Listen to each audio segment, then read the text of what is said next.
Timing रहती है उसका कंट्रोल ठीक तरह से हो, पार्किंग ठीक तरह से हो। अच्छा, जब दूर दराज इलाकों से लोग आके उनकी गाड़ियां दूर रुकाई जाती हैं तो शटल बस का इंतज़ाम, वो बिजली की प्रॉब्लम ना हो उसके लिए हिदायत दी गई हैं। पानी की किल्लत ना रहे, सफाई हो, मोबाइल टॉयलेट्स हों, मेडिकल कैंप्स हों, इन सब चीज़ों के लिए जो है आज बात हो चुकी है। मुझे खुद अफसरों के साथ बैठ के ये समझना होगा कि आखिरकार 2014 के बाद हमने किया क्या। अगर 2 दिन बारिश के बाद ये हाल रहा तो खुदा ना खास्ता अगर कल को 4 दिन बारिश हुई फिर तो हम 2014 जैसे हालात में अपने आप को जो है पाएंगे।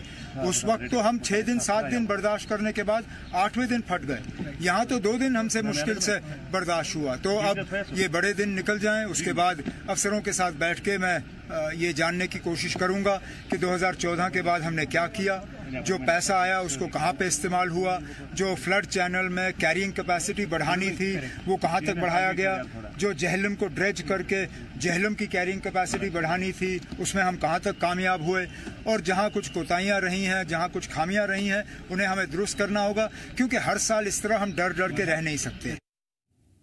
बात तो सही है। वैसे जम्मू कश्मीर में लगातार बिगड़ते मौसम और बाढ़ जैसे सूरत हाल को देखते हुए असेंबली सेक्रेटरीट ने भी बड़ा फैसला लिया है और जम्मू कश्मीर असेंबली की जितनी भी हाउस कमेटियां हैं, फाइनेंशियली कमेटियां हैं और दूसरी अहम बैठकों की जितनी भी तारीखें मुकर्रर की गई थी वो तारीखें जो तय की गई थी फिलहाल के लिए मुलतवी कर दी गई है। ये तमाम मीटिंग्स अब 5 सितंबर 2025 तक नहीं हो पाएंगे। असेंबली सेक्रेटरीट की तरफ से जारी नोटिफिकेशन में कहा गया है कि यूनियन टेरिटरी में कई इलाकों में बाढ़ जैसी सूरत हाल है और इंतजाम पूरी तरीके से बचाव के काम में जुटा हुआ है और उसको देखते हुए यह फैसला लिया गया है कि सेक्रेटरीट के जो तमाम तर काम हैं, हालात हैं, वो नॉर्मल तो चलते रहेंगे लेकिन कोई स्पेशली मीटिंग नहीं हो पाएगी।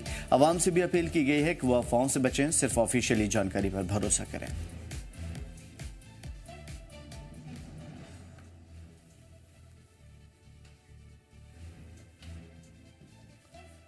और जम्मू में आई शदीद बाढ़ ने एक बार फिर से तबाही मचाई है। तवी नदी पर बने 4th ब्रिज का बड़ा हिस्सा तेज बहाव में बहता चला गया जिससे लोगों में दहशत का माहौल है। वहीं इस बीच में डिप्टी सीएम सुरेंद्र चौधरी ने सैलाब मुतासरा इलाकों का दौरा किया था।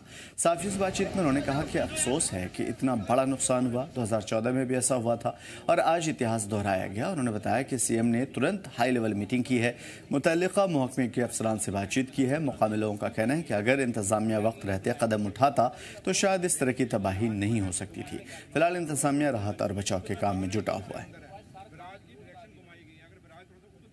बदकिस्मती है और खासकर जम्मू सूबे के अंदर सबसे पहले ये मचेल माता से शुरू हुआ, माँ के चरणों में वहाँ पाडर में क्लाउड ब्रस्ट हुआ और जिससे एक पूरा वहाँ काफ़ी सारी जानें गई और अभी भी वहाँ रेस्क्यू चल रहा था और अभी भी चल रहा है। लेकिन उसके साथ साथ ही फिर जम्मू कश्मीर में एक दूसरी आफत आई जो कभी किसी ने उम्मीद नहीं की। जैसे पुराने लोग कह रहे हैं, आप लोग भी कह रहे हैं, कोई कहता है 99 साल बाद इतना पानी आया है, कोई कहता है कि 100 साल बाद पानी आया है। और जब ये पानी आया है और इस तवी के अंदर आया है और इसमें काफ़ी सारी एक चीज़ें हमें माननी पड़ेंगी, सबको माने।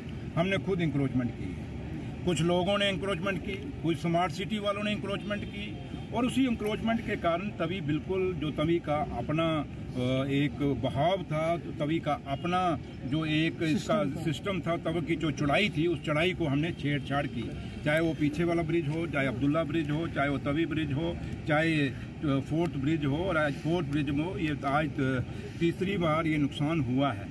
और तब भी लोगों ने कहा और कल सीएम साहब, ऑनरेबल सीएम साहब ने भी कल मीटिंग में कहा कि उन्होंने 2 फोटोग्राफ्स भी चढ़ाए। एक बार पहले भी जब ये हुआ था वो खुद यहाँ पे आए थे और कल फिर उसी जगह आके खड़े हुए और ये लोगों ने उस समय भी कहा था कि इसका जो डिज़ाइन है वो गलत है। और उस समय के जो इंजीनियर थे, काश अब वो नौकरी पे होते तो मैं आपको फिर उनके खिलाफ कुछ करके दिखाता, लेकिन अब वो नौकरी पे नहीं है। और जब एक मुलाजम रिटायर हो जाए फिर उस पर एक्शन नहीं कर सकते।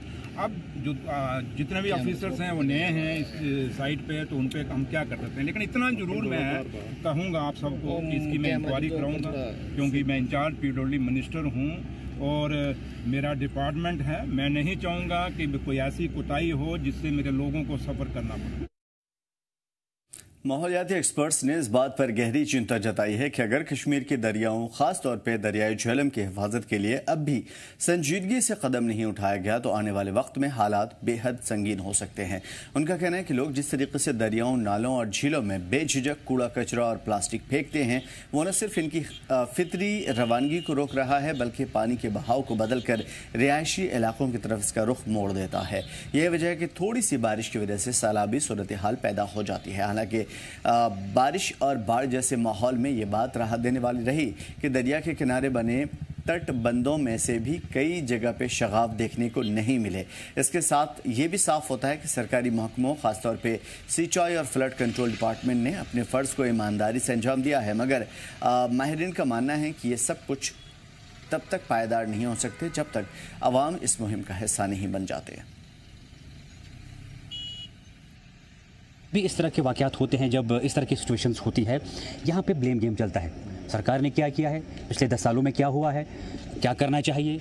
हम जाते हैं, सेल्फीज उठाते हैं, पानी की फ़ोटोज़ या वीडियोज़ अपलोड कर देते हैं, फ्लड लाइट सिचुएशन कैप्शन लगा देते हैं, लेकिन कभी हमने अपने गिरेबान में जाकर देखा है। कल आपने देखा होगा जब यहाँ पे सैलाब की सूरत हाल बनी, जब हम रिवर झेलम के वीडियोज़ उठा रहे हैं, फ़ोटोज़ क्लिक कर रहे थे, तो आपने देखा कितना जो कचरा था, कितना जो मलबा था वो इस पानी में गुजर रहा था। देखिए, जैसे मैंने पहले ही कहा कि उन्होंने रिस्पॉन्सिबल सिटीज़न होने का कल दिखा दिया कि हम रिस्पॉन्सिबल सिटीज़न हैं, हम अपने फैमिली को, अपने इलाके को बचा रहे हैं। लेकिन इनडायरेक्टली उन लोगों पर भी ये फ़र्ज़ आयद होता है जो इसी झेलम, इन्हीं वाटर बॉडीज़ को पोल्यूट करते हैं, इन्हीं वाटर बॉडीज़ पर एनक्रोचमेंट करते हैं और फिर बाद में कहते हैं कि सैलाब क्यों आया।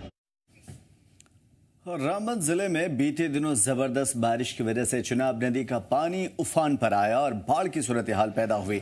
रिहायशी इलाकों में तबाही मची, मकानों को नुकसान पहुंचा, लोगों को फौरन महफूज जगह पर शिफ्ट किया गया। हालांकि अब राहत की खबर है, मौसम साफ हो रहा है, चिनाब नदी का वाटर लेवल धीरे धीरे कम हो रहा है और इंतजामिया की मुस्तैदी से वक्त रहते लोगों को महफूज मुकाम पर पहुँचा दिया गया है। किसी भी बड़े हादसे से फिलहाल लोगों को बचाया जा रहा है। इंतजामिया ने लोगों से अपील की है कि वो अभी भी एहतियात बरतें, नदी नालों के पास न जाएं तब जब तक हालात नॉर्मल नहीं हो जाते।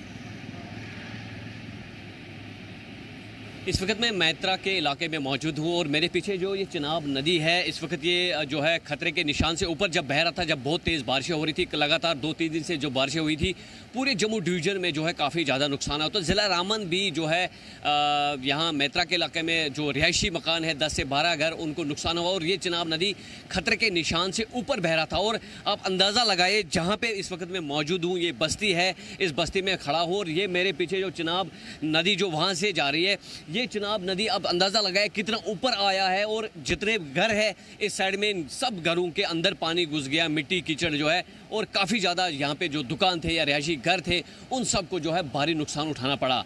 तो खुद ही अंदाज़ा लगाए, तस्वीरों से ये जाहिर होता है कि पानी कितने लेवल ऊपर आया है और यहाँ पे इन दुकानों और मकानों के अंदर पानी घुस गया।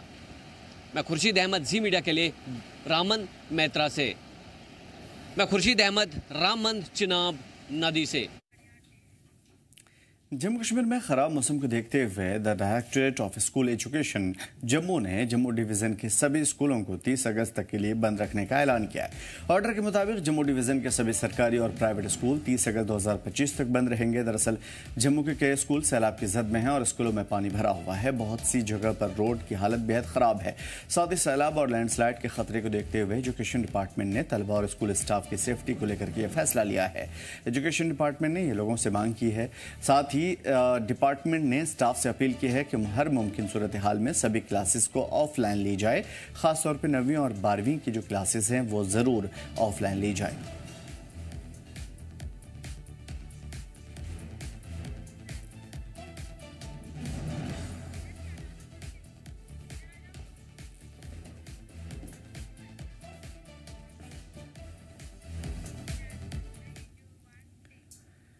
उधर जम्मू कश्मीर में बरसात के बाद हुई तबाही और लोगों की जानी माली नुकसान का अफसोस का इजहार करते हुए जम्मू कांग्रेस ने कई हाई लेवल की इंक्वायरी की मांग की है।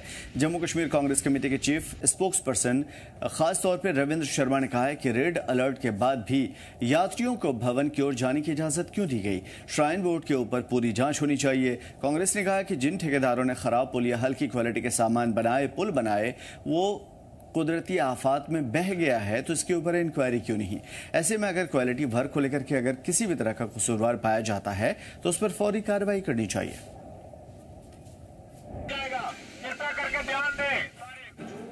जम्मू में जो बारिश हुई है, जो तवी ने रौद्र रूप अपनाया, उसके बाद काफ़ी ज़्यादा नुकसान जम्मू शहर का हुआ। इवन वैष्णो देवी में जो लैंडस्लाइड हुई, कई सारे श्रद्धालु देश के अलग अलग कोनों से आए जिनकी मौतें हुई हैं। इसको लेकर कांग्रेस लगातार जो है अब वो सवाल उठा रही है, खासतौर पे एलजी प्रशासन पे और श्राइन बोर्ड के ऊपर, और साथ ही साथ जम्मू में जो सूरत हाल है उसके ऊपर भी कांग्रेस जो है लगातार कह रही है कि बहुत कुछ किया जा सकता है, अभी नहीं किया गया। रविंद्र शर्मा है मेरे साथ। सर, मेरे को ये बताइए कि जिस तरह से आप देखा कि श्राइन बोर्ड के वहाँ पर किस तरह से हुआ, कटरा में कई लोग मारे गए हैं, कांग्रेस इसको लेकर इल्ज़ाम लगा रही है।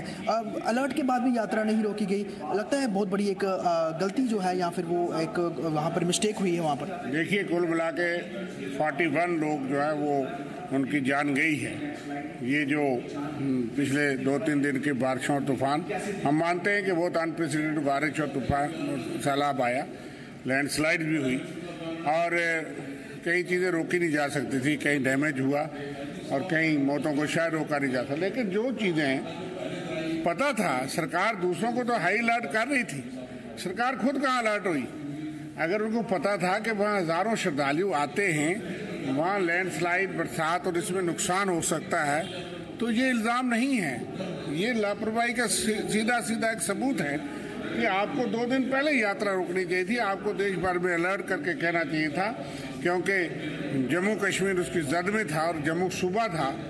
तो ये कुछ सोचने की बात नहीं होनी चाहिए कि भाई क्यों यात्रा को 2 दिन रोक दिया जाता। श्रद्धालुओं को पता होता, कोई लोग ट्रेनों में फंसे रहे और जो लोग वहाँ गए और उनको बाद में जब उस रूट पे लोग हैं तो लैंडस्लाइड हो, जब क्लाउड बस्ट हो, उसमें भी कंट्रोवर्सी है। कहीं कहा गया बचाने के लिए क्लाउड बस्ट था, वो तो लोग कहते हैं क्लाउड बस्ट नहीं हुआ, वजन से सामान रखा, वहाँ पे लैंडस्लाइड हुआ। तो ये तो बचाए जा सकते थे। हम ये मानते हैं कि वो 35 लोग जो जाने गई हैं वो बचाए जा सकते हैं, हमारा ये मानना है। और वो लोग जख्मी हुए जो 2 दर्जन से ज़्यादा, उनको बचाया जा सकता है। इसी तरह की स्टैम्पीड पहले हुई थी, जब आपको पता है कितनी कैपेसिटी है तो उससे कई गुना ज़्यादा लोग गए और स्टैम्पीड हुई, जांच का आयोग बैठा, कोई रिपोर्ट नहीं आई, जो छाया नहीं हुई। विजिट किया भगवती नगर का, उन्होंने अपने पिछले टेन्योर की बात की। 2014 में भी ऐसी ही वॉल, रिटेनिंग वॉल गिरी थी, एक बार दोबारा गिर गई है। मैं आप कह सकते हैं 8 साल का वक्त भी नहीं गुजरा है। आपको लगता है कि कहीं ना कहीं वो अपने इस खुद बोल के जवाब कहीं ना कहीं फंसते हुए नजर आए कि एक ऐसा कंस्ट्रक्शन हुआ उस दौरान जो कि 8 साल में भी टूट गया, इतना फ्लड वो सहन नहीं कर पाया? देखिए, मैंने कहा ये कंस्ट्रक्शन इंजीनियर्स, टेक्निकल लोग उसका मॉडल बनाते हैं। ये इंजीनियर और कंट्रैक्टर नेक्सस है या कहीं अनप्रेसिडेंटेड सैलाब है। कोई चीज़ बनी, वो कितने स्ट्रेंथ के लिए है, अगर उससे ज़्यादा हो गया तो नुकसान हो सकता है। तो 8 साल में तो इन्होंने बनाया दिए, तो उस वक्त बड़े सवाल उठाते थे। ये नहीं है कि सिर्फ सरकार का, लेकिन बात यह है कि मॉनिटरिंग में कमी रही होगी। तो वो बड़े बड़े इंजीनियर्स होते हैं, इस चीज़ की जांच तो हो, सारी चीज़ वाइट पेपर आए कि कहाँ कहाँ क्या कोताही रही है, या कोताही थी या कंस्ट्रक्शन ठीक थी मगर उसमें कोई और अनप्रेसिडेंटेड बात हुई। तो इन चीज़ों की तो जांच होनी चाहिए और निकलना चाहिए कि अगर कहीं है अब फिर आप रिहेबिलिटेशन के लिए रिकंस्ट्रक्शन में पैसा देंगे, अगर वो प्रॉपरली यूटिलाइज नहीं होगा तो उनको क्या नुकसान हुआ। इस बीच डिप्टी सीएम ने भी आज दौरा किया, उन्होंने कहा कि कब्जा बहुत ज़्यादा तवी के किनारों में हुआ, जो स्ट्रक्चर्स बन गए। जांच होनी चाहिए माइनिंग की, उन चीज़ों की। अगर ये चलता रहा तो जो आज इंफ्रास्ट्रक्चर आपने खड़ा किया वो भी आ जाएगा। हम तो ये किसी को सजा की बात अलग है, लेकिन इसे सीखना चाहिए और समझना चाहिए कि आगे क्या प्रिकॉशन लेने हैं। इलीगल माइनिंग और नेक्सस से सारे दरिया जो है वो कर दिए गए, तो ये सारी चीज़ें उसमें आएंगी ना। राहत कार्यों के लिए पूरा मॉनिटर होना चाहिए, क्योंकि ड्यूल कंट्रोल सिस्टम है, तो खबर के लिए तो बहुत अच्छा है। लेकिन हम ये चाहते हैं कि लोगों को राहत पहुंचे, जहाँ पे कोताही है उसकी जांच हो और इसमें कोई निष्पक्षता से जांच हो कि जो गलत है उसके बारे में पता ना चाहिए। तो साफ तौर पर कांग्रेस जो है वो जांच की मांग कर रही है, चाहे जो कटरा में इंसिडेंट हुआ उसको लेकर या फिर जो फ्लड्स आए हैं उसके बाद जो अहम पुल बह गए हैं, सड़कें बह गई हैं, अगर खराब कंस्ट्रक्शन किसी की वजह से हुआ है तो उसके ऊपर पूरी जांच होनी चाहिए और निष्पक्ष जो है, जो कसूरवार है, अगर कोई पाया जाता तो उसमें पूरी कार्रवाई हो। जी, जम्मू कश्मीर लद्दाख के लिए जम्मू से वाइस पटेल। तो फिलहाल अलग अलग इलाकों में बहुत ज़्यादा बड़ी सूरत हाल है, ख़ासतौर पे जम्मू के रीजन में बाढ़ जैसी सूरत हाल, आसमान से बरसता हुआ आफत। और ये वो आफत जिसकी वजह से पुल ढह गए, रास्ते टूट गए, सड़कें धंस गई और लोगों के आशाने उजड़ गए।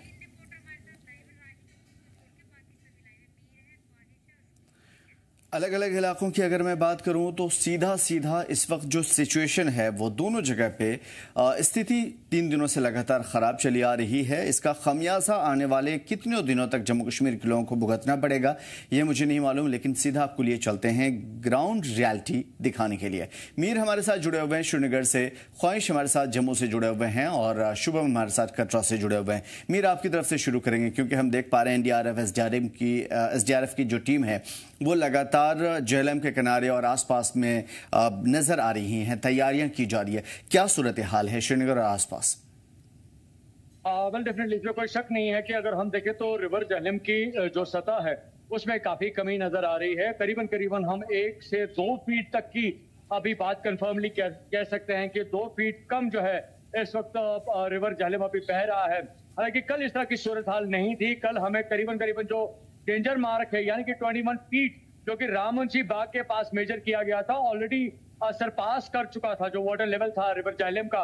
तो उसकी वजह से कई सारे ऐसे इलाके हैं श्रीनगर के जो ज़ेरे आब आ गए थे। हालांकि उस हद तक उन एरियाज में पानी नहीं भरा था। तकरीबन 1 से 1.5 फीट तक जो है उन एरियाज में हमें पानी देखने को मिला था, जिनको on the very same moment Jammu Kashmir police की कई सारी टीम्स वहां पे पहुंची, एनडीआरएफ की टीम्स पहुंची, एसडीआरएफ की जो टीम्स हैं वो वहां पे पहुंची और वहां से लोगों को जो है सेफली इवैक्यूएट किया गया और सेफर लोकेशंस पे उनको टेम्पररीली मुंतकिल किया गया। लेकिन अभी अगर हम देखें तो करीबन कल 4 बजे से अभी तक श्रीनगर में हमें बारिश नहीं देखने को मिल रही है। तो उसकी वजह से जो ओवरबर्डन जो हो रहा था रिवर जेहलम पे उसमें काफी ज्यादा कमी नजर आ रही है। अभी लगातार मीर हम देख पा रहे थे कि बारिश तो नहीं हुई, लेकिन उसके साथ साथ मोबाइल कनेक्टिविटी, इंटरनेट सुविधाएं अभी जाकर के शायद रिस्टोर हुई होंगी क्योंकि आपसे भी राब्ता नहीं हो पा रहा था लगातार। तो क्या वजूहात रही जिसकी वजह से कम्युनिकेशन शट डाउन हो गए? वेल देखिए ये एक बड़ा संजीदा मसला बन चुका था क्योंकि ऑलरेडी लोग जो है मौसम की तब्दीलियों की वजह से काफी ज्यादा परेशान थे और इन ऑफ ए सडन हम कह सकते हैं कि जो मोबाइल नेटवर्क जो सर्विसेज है यहाँ पे पूरी तरह से जो है डाउन हो चुकी थी। खासतौर पर अगर हम देखें तो इंटरनेट की जो सर्विसेज है वो पूरी तरह से मुअत्तल हो चुकी थी।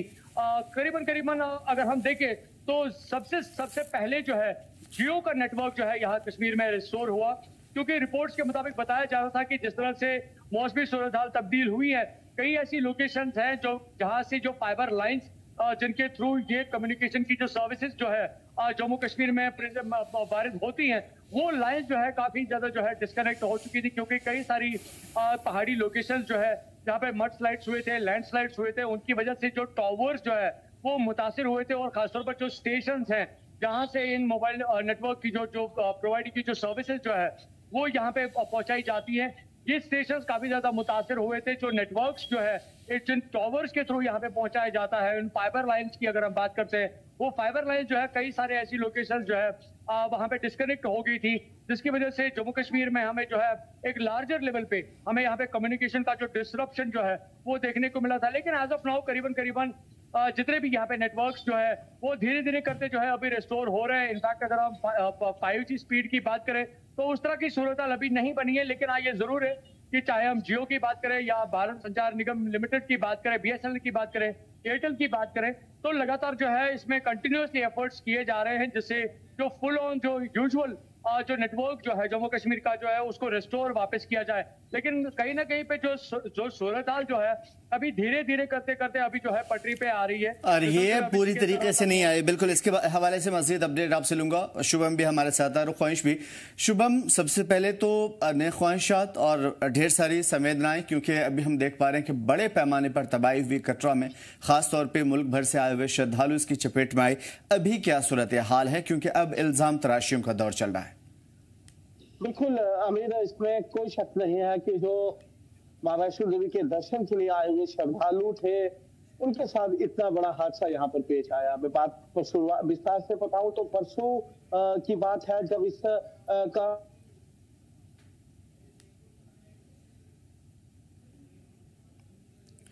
शुभम के पास दोबारा हम आ जाएंगे। जाहिर है कि हम पहले ही बता चुके हैं कि मौसम की सूरत हाल की वजह से अलग अलग इलाकों में मोबाइल नेटवर्क कनेक्टिविटी या इंटरनेट किसी न किसी सूरत हाल में पूरा शटडाउन का शिकार है। शुभम, मैं आपकी तरफ आता हूं। ख्वाहिश ओवरऑल जम्मू की सिचुएशन में बताइए जल्दी से, क्योंकि इस वक्त जो हम सूरत हाल अलग अलग इलाकों की देख पा रहे हैं, कहीं से बहुत अच्छी खबरें आ रही हैं और कहीं से बहुत ज्यादा बदतर।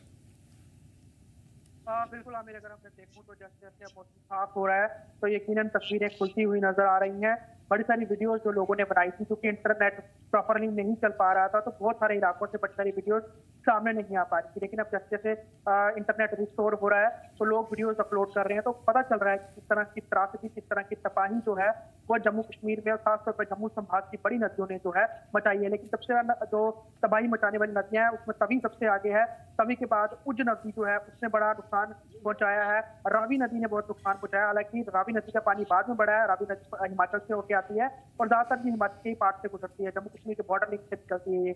लेकिन तभी जो है वो उधमपुर के ऊपरी पहाड़ों से ये निकलती है और बहती हुई ये जम्मू में आती है और जम्मू के बाद ये पाकिस्तान में दाखिल हो जाती है। लेकिन जिस तरह से बरसात हुई और जो रिकॉर्ड तोड़ बरसात हुई, 110 साल के रिकॉर्ड का बारिश ने जो है वो तोड़ा है, तो उसके बाद तभी का वाटर लेवल इतना ज्यादा बढ़ गया कि उसने कई सारे इलाकों को अपनी आगोश में ले लिया, कई प्रॉपर्टीज को जो है वो अपने आगोश में ले लिया। कहीं ना कहीं लोगों की भी गलती थी, क्योंकि तभी बहुत शांत रही है, तभी की अग्रेसिव नजर नहीं आई है।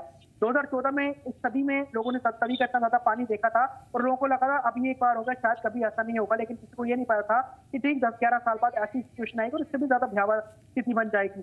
तो ऐसे में बड़े सारे स्ट्रक्चर जो बने थे उसको तभी ने जो है डिमोलिश कर दिया, बड़े सारे इलाकों को काट दिया और बड़ी जगह जो बेमानी तरीके से मिस मैनेजमेंट या मिस प्लानिंग के जरिए कंस्ट्रक्शन किया गया है, सरकारों की बात करूं के द्वारा भी किया गया था, तो तभी नदी ने उसको भी वॉश आउट कर दिया। बड़े सारे ब्रिजेस चले गए, बहुत लंबे लंबे और बहुत महत्वपूर्ण ब्रिजेस जो हैं वो पूरी तरह जो है वॉश आउट हो गए। तो ऐसे में आप समझ सकते हैं कि कितना ज्यादा नुकसान जम्मू कश्मीर में हुआ है। पर्टिकुलरली अगर हम ऊपर के इलाकों की बात करें, जहाँ डोडा में क्लाउड बर्स्ट हुआ, किश्तवाड़ में क्लाउड बर्स्ट हुआ, उधमपुर में जो है वो नेशनल हाईवे जो है वो पूरी तरह से अवरुद्ध है। आप कह सकते हैं कि बिल्कुल आने जाने का रास्ता नहीं है। अगर उधमपुर से टूवर्ड कश्मीर की तरफ जाना हो या फिर डोडा किश्तवाड़ की तरफ जाना हो, वहां पे कनेक्टिविटी बिल्कुल बेहद बदतर है। और अगर हम बात करें सिर्फ कश्मीर जाने का बाई एयर ही रास्ता या फिर बाया मुगल रोड की तरफ से जाने का एक रास्ता जो है वो ओपन है। टूवर्ड अगर हम से पंजाब जाने की बात करें या देश के बाकी हिस्सों में जाने की बात करें तो कई पुल जो है वो डैमेज हो गए हैं। डिस्ट्रिक्ट सांबा में एम्स के बाहर जो है वहां पे पुल बैठ गया है, जो पुराना पुल था, हालांकि नए पुल वहां बन के तैयार है, ट्रैफिक वहां से गुजर सकता है। कठुआ में भी जो है वो पुल डैमेज हो गया। एक ट्यूब जो है अब उसके नीचे की फाउंडेशन को मजबूत करने का काम किया जा रहा है, दूसरी ट्यूब तो वो तोड़ के वो पोर्शन पर बनाया जाएगा, बहुत वक्त लग जाएगा।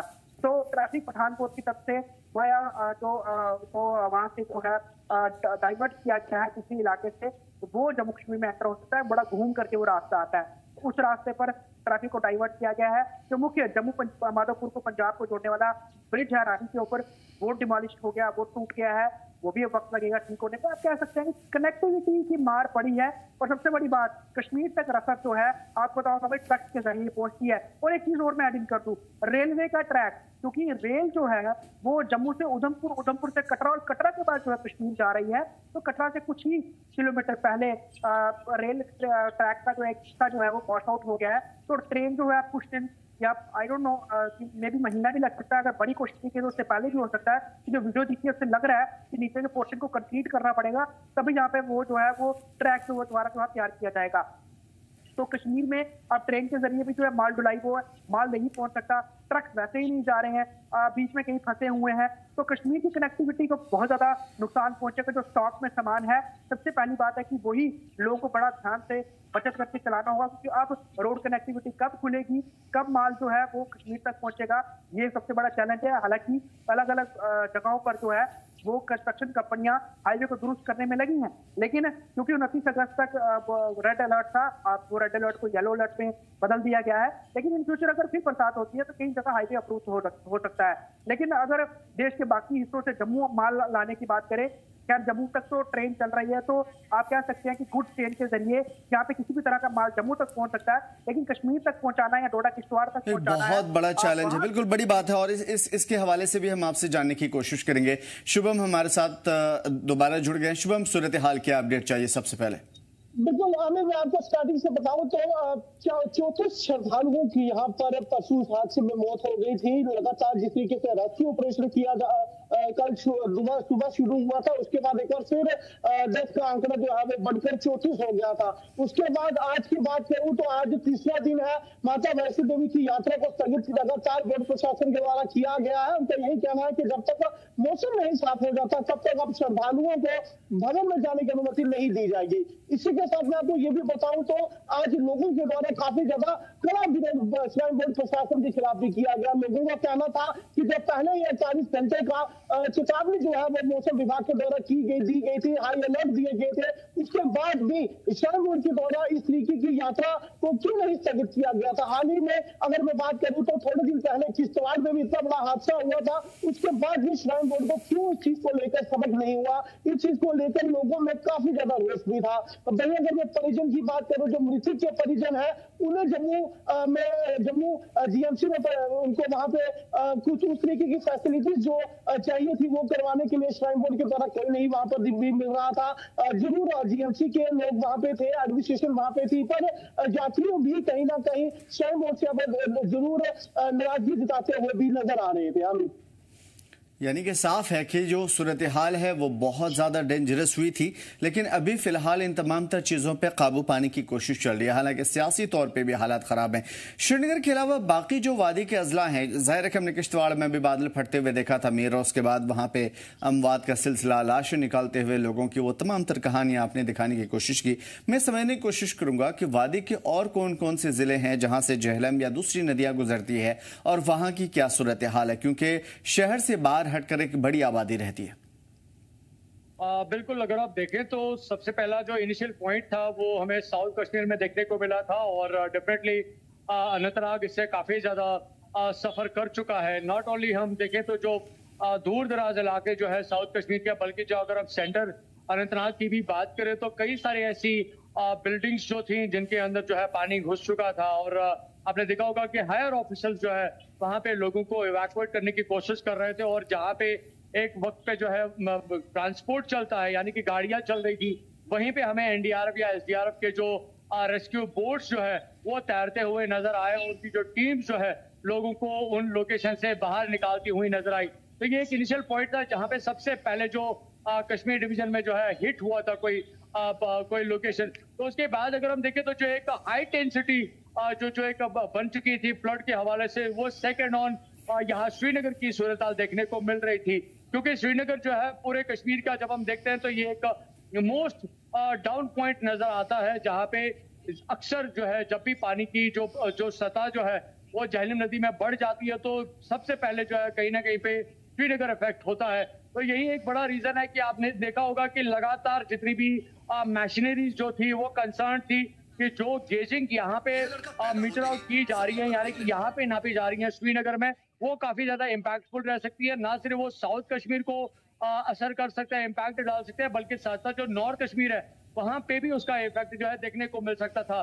तो जिस तरह से मैं जिक्र कर रहा था कि साउथ कश्मीर में इनिशियली जो है इन वाटर लॉगिंग सिचुएशन है या जो फ्लैश फ्लड्स की जो सिचुएशन जो है उससे मुतासिर हुआ था, उसके बाद श्रीनगर की हमें कहीं ना कहीं पे कुछ सूरत हाल देखने को मिले थे, कुछ एरिया जो है इसकी वाटर लॉगिंग की वजह से इफेक्ट हुए थे। साथ साथ अगर आप देखें तो गांधरबल या सोनमर्ग एरिया की जब हम बात करते हैं तो वहां पे भी एक अच्छी खासी बारिश हुई थी, जिसकी वजह से वहां पे भी कहीं ना कहीं पे जो डिसरप्शन है या जो एक पैनिक की जो सिचुएशन जो है मौसम के हवाले से पैदा हो चुकी थी। और जब हम इस स्पैन की बात करते हैं रिवर झेलम की, तो ये बिल्कुल शुरुआत इसकी साउथ कश्मीर से होती है और इसकी जो क्लोजिंग है यानी कि इसका जो एंड पॉइंट है वो हमें नॉर्थ एंड में यानी कि नॉर्थ कश्मीर के आखिरी जो जिला जो है वहां पे देखने को मिलता है। तो कहीं ना कहीं पे जो इसकी जो इम्पैक्टनेस है, जो इसका इफेक्ट जो है वो पूरे कश्मीर पे पड़ जाता है, हर एक डिस्ट्रिक्ट पे पड़ जाता है। इनफैक्ट अगर आप देखें तो बडगाम कहीं ना कहीं पे साइड लाइन पे नजर आता है, लेकिन जब रिवर झेलम में पानी की सतह बढ़ जाती है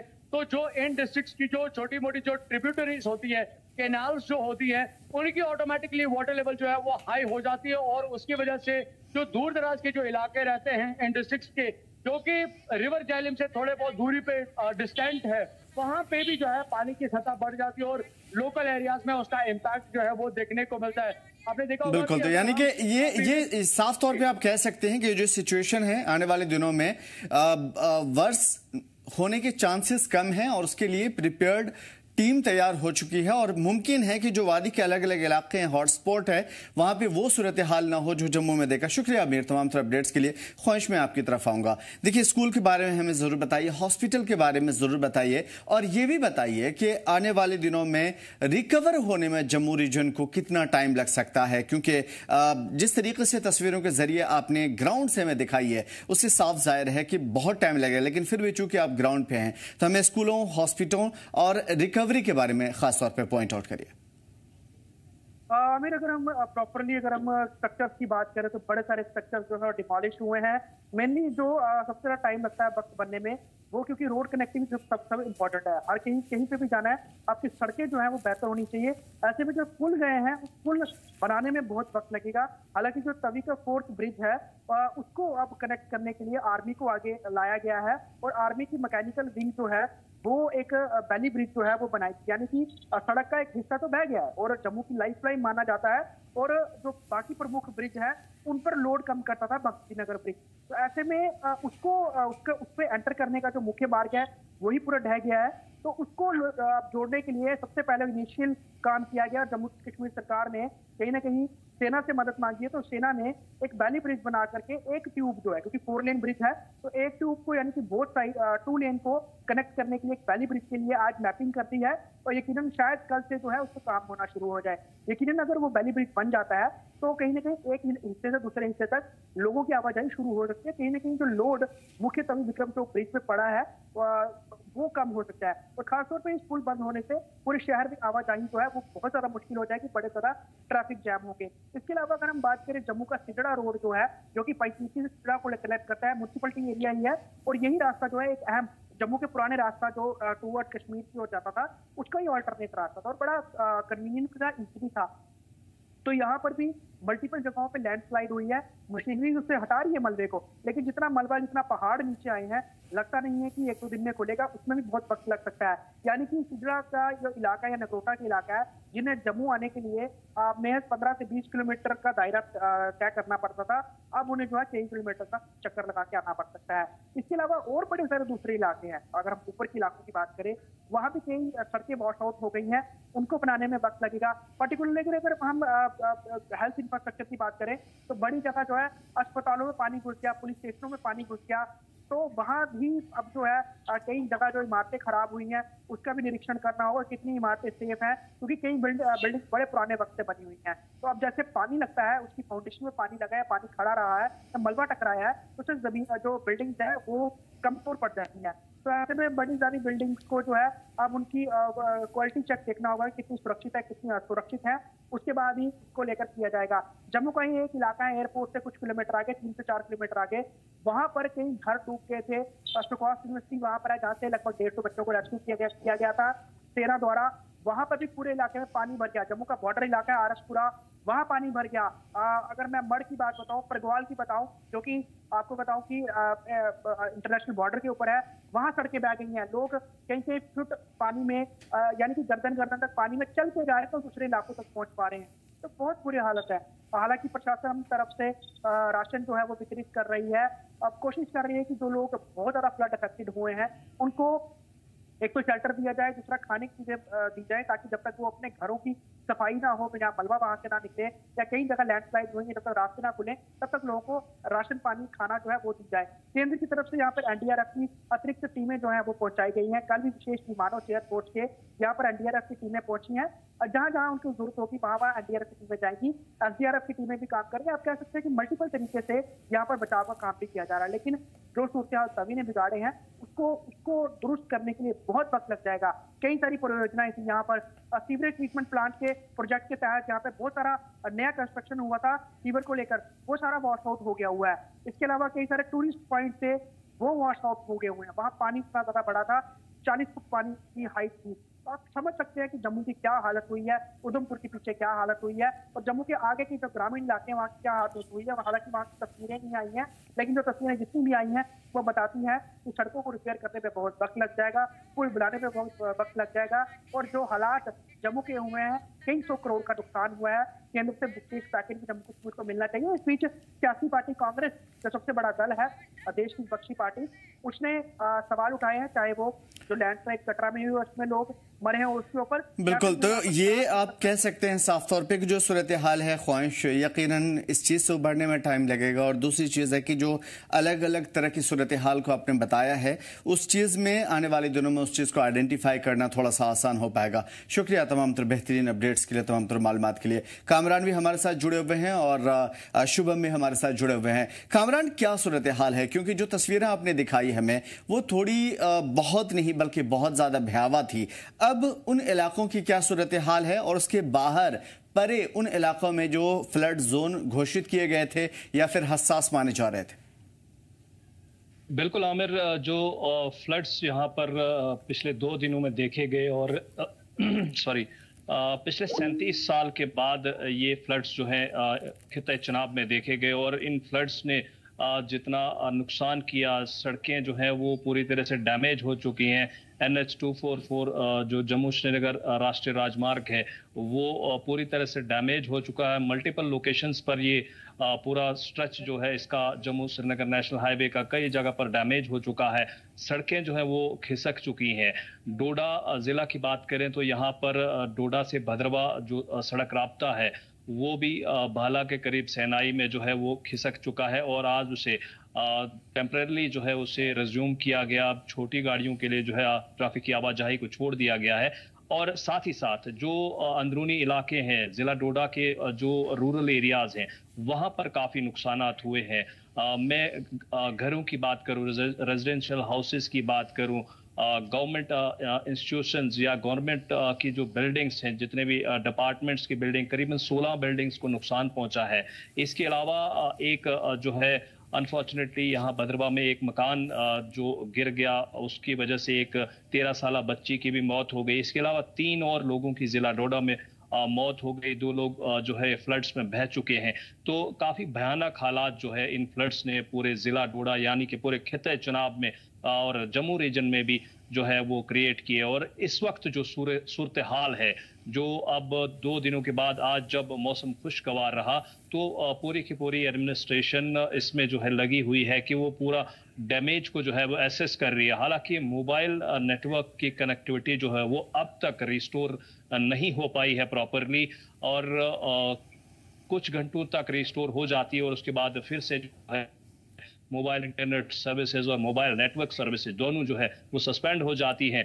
तो ऐसे में मुश्किलात जो है वो काफ़ी ज़्यादा आवाम के लिए जो है वो बढ़ते जा रहे हैं। साथ ही साथ इन फ्लड्स और हैवी रेनफॉल से जो है बेसिक फैसिलिटीज से भी आवाम को जो है वो 2-4 होना पड़ रहा है। मैं बात कर रहा हूँ पीने के पानी की, इस वक्त बहुत ज़्यादा किल्लत हो रही है पूरे ज़िला डोडा में। खासकर मैं भद्रवा की बात करूँ तो यहाँ पर पूरा इलाका जो है वो इस वक्त पीने के पानी से जो है उसकी किल्लत से जूझ रहा है। और साथ ही साथ अब तक जो इलेक्ट्रिसिटी सप्लाई है वो भी अभी तक प्रॉपरली रिस्टोर नहीं हो पाई है। और जो इंटरनल रोड्स हैं, लिंक रोड्स हैं, जो गांव देहात की सड़कें हैं वो भी मेजॉरिटी में जो है वो डैमेज हो चुकी हैं। कई मकामात पर अभी भी जो सड़कें हैं वो अभी तक उनका रिस्टोरेशन वर्क जो है वो शुरू नहीं हो पाया है। पानी की किल्लत जो है वो इस वक्त आवाम को काफी ज्यादा सता रही है। जी आमिर। बिल्कुल शुभम, क्या आने वाले टाइम पे उम्मीद की जा सकती है कि जो ये गलतियां हुई हैं दोबारा श्राइन बोर्ड की जानिब से या एडमिनिस्ट्रेशन की तरफ से नहीं होगी? क्योंकि आगे जैसे ही श्रद्धालु बढ़ते हैं तो जिम्मेदारी श्राइन बोर्ड की भी होती है एडमिनिस्ट्रेशन के साथ साथ, लेकिन एक बड़ा खतरा मंडलाता नजर आया। और क्या सेफ्टी प्रिकॉशंस जो लिए जाते हैं उन इलाकों में नहीं लिए गए, उन जगहों पर नहीं लिए गए, उन पवित्र इलाकों में नहीं नजर आया, जिसकी वजह से इतनी बड़ी तादाद में लोगों की मौत हुई? बिल्कुल आमिर, मैं आपको बताऊं तो पहली बार ऐसा हुआ कि 34 श्रद्धालुओं की दर्दनाक मृत्यु हुई भूस्खलन के चलते। हालांकि 2022 और 23 की वो 31 दिसंबर की मैं बात करूं तो एक बड़ी मात्रा में स्टैम्पेड हुआ था भवन में, काफी ज्यादा रश उस समय हो गया था। उस समय भी 11 लोगों की वहां पर मौत हुई थी। उसके बाद इंक्वायरी के लिए 15 दिन का टाइम श्राइन बोर्ड के द्वारा मांगा गया था कि 15 दिन के अंदर इसको पूरा क्लैरिफिकेशन कर दी जाएगी कि इतना बड़ा हादसा क्यों हुआ। उसके बाद RFID कार्ड जो पिछले दिनों हमने भी उसकी काफी खबर भी चलाई थी कि उसके ऊपर से पूरी आइडेंटिफाई हो जाती है कि यात्री कहाँ पर है, कितने यात्री कहाँ पर खड़े हैं। अगर ज्यादा लोग वहां पर खड़े होंगे तो RFID कार्ड जो है वो श्राइन बोर्ड के सिस्टम पे बता देगा कि यहाँ पर लोग ज्यादा है, तो वहां से उनको अलग कर दिया जाए। ये काफी वजह से सवालों के घेरे में इस समय श्राइन बोर्ड को प्रश्न किए जा रहे हैं, क्योंकि RFID कार्ड वहां पर काम नहीं किया। आप लंबी लंबी कतारों में यात्रियों को खड़े कर देते हैं जब यात्रा पर्ची लेनी होती है। RFID कार्ड ने काम करना बंद कर दिया था। 48 घंटे का अलर्ट दिखाया गया था, उसके बावजूद आपने यात्रा छोड़ दी थी। ऐसे कई सारे सवालों के घेरे में इस समय श्राइन बोर्ड है। लापरवाही अगर माने तो श्राइन बोर्ड की ही है, जिसके चलते इतने बड़ा हादसा हो गया। इसके अलावा अगर मैं रोड कनेक्टिविटी की बात करूं तो रियासी और कटरा रोड जो है वो कल शाम से ही बंद पड़ा हुआ है, क्योंकि कल देर शाम वहां पर काफी मात्रा में भूस्खलन हुई थी। मलबा हटाने का कार्य जो है वो अभी तक चल रहा था, पर अभी भी रोड जो है वो रिस्टोर नहीं हो पाया। जिस तरीके से मेरे सहयोगी ने थोड़ी देर पहले ख्वाहिश ने बताया कि रेल मार्ग की बात की, तो मैं आपको ये भी बताऊं तो कटरा रेलवे स्टेशन से जाने वाली सारी गाड़ियां आज लगातार तीसरे दिन भी रद्द है, और अनुमान ये भी लगाए जा रहे हैं कि आने वाले और 2 दिन और लग सकते हैं रेल कनेक्टिविटी को उधमपुर तक जोड़ने के लिए, क्योंकि चक रखवाल स्टेशन के पास का एक एरिया है, यहाँ पर पुल जो था रेलवे का वो पूरे तरीके से वहां पर बह गया। बारिश इतनी ज्यादा हुई थी। हालांकि रेलवे प्रशासन के द्वारा वहां पर काम जो है वो चल रहा है मरम्मत का। हो सकता है कि कल शाम तक या परसों तक गाड़ियां जो है उसे रिस्टोर कर दिया जाए। इसी के साथ मैं आपको ये भी बताऊं तो अभी से थोड़ी देर पहले स्कूल्स को लेकर भी नोटिफिकेशन जारी हो गई है स्कूल डिपार्टमेंट के द्वारा। 30 अगस्त तक जितने भी स्कूल हैं उन्हें बंद रखने के आदेश जारी किए गए हैं। तो ये चीजें मीर आपसे मैं भी समझने की कोशिश करूंगा, क्योंकि शुभम भी वही चीज कह रहे हैं और ख्वाहिश भी अभी यही कह रहे थे कि चूंकि वादी के अलग अलग जिले का जो कनेक्शन है कहीं ना कहीं जम्मू से जरूर है, रोड कनेक्टिविटी हो, रेलवे कनेक्टिविटी हो या दूसरी, तो क्या जरूरी अशिया नंबर 1, और दूसरी जो जम्मू कश्मीर में अभी जो टूरिज्म का हब है, सेक्टर है, इन दोनों चीजों पे थोड़ा फर्क पड़ता नजर आएगा या आने वाले टाइम पे इसका एक बड़ा इंपैक्ट पड़ेगा? इन तमाम तर चीजों के बारे में भी हमें बताइए। वेल देखिए, अगर हम मेजर ट्रांसपोर्ट लाइंस की बात करें जो कि हमारे पास नेशनल 44 है, नेशनल हाईवे 44 है, जिसपे यूजुअली जो मालबरदार जो ट्रक्स हैं वो आती हैं, लेकिन उसके लिए बाईपास अभी मुगल रोड को ओपन रखा गया है सो दैट के जितनी भी अशाई खुर्दनी की चीज़ें कश्मीर डिवीजन में पहुंचनी चाहिए वो बर वक्त पहुंचे और उसमें किसी भी तरह का कोई डिले ना हो।